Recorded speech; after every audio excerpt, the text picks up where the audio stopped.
শীত আসা মাত্রই পিঠা খাওয়ার একটা উৎসব চলে আমাদের দেশে। তো পিঠার মধ্যে পাটিসাপটা পিঠাটা কম বেশি সবাই পছন্দ করে থাকেন। তো এই রেসিপি ফলো করে যদি আপনারা ট্রাই করেন, আপনাদের পাটিসাপটা পিঠাও খুব ভীষণভাবে পারফেক্ট হবে।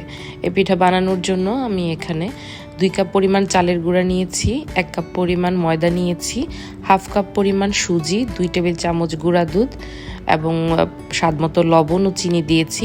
তারপর 1.5 কাপ পরিমাণ কুসুম গরম দুধ দিয়ে ব্যাটারটাকে গলে নিব। তো এর থিকনেসটা ঠিক এরকমই হবে। তারপর এর মাঝখানে দেওয়ার জন্য খিরসাটা তৈরি করে নিব। খিরসাটা বানানোর জন্য 2 মগ পরিমাণ ঘন দুধের মধ্যে 2 টেবিল চামচ পরিমাণ পোলার চালের গুঁড়া, 1 টেবিল চামচ সুজি, 1 বাটি পরিমাণ গুড়, 1 কাপ কনডেন্স মিল্ক, 2 টেবিল চামচ ঘি এবং স্বাদমতো লবণ দিয়ে খুব ভালো করে নেড়েচেড়ে এবং হালকা কার্ডামন এবং সিনামন পাউডারও দিয়েছি ফ্লেভারের জন্য। তারপরে এভাবে কিছুক্ষণ নেড়ে এটা উঠিয়ে নিব এই অবস্থাতেই, কারণ এটা ঠান্ডা হয়ে যাওয়ার পর আর ঘন হয়ে আসবে। তারপর গুলিয়ে রাখা ব্যাটারটা একটু ফ্রাই প্যানের মধ্যে হালকা তেল ব্রাশ করে নিয়ে এর মধ্যে দিয়ে মাঝখানে খিরসাটাকে দিয়ে তারপর রুটিটাকে এভাবে রোল রোল করে ভেজে নিব।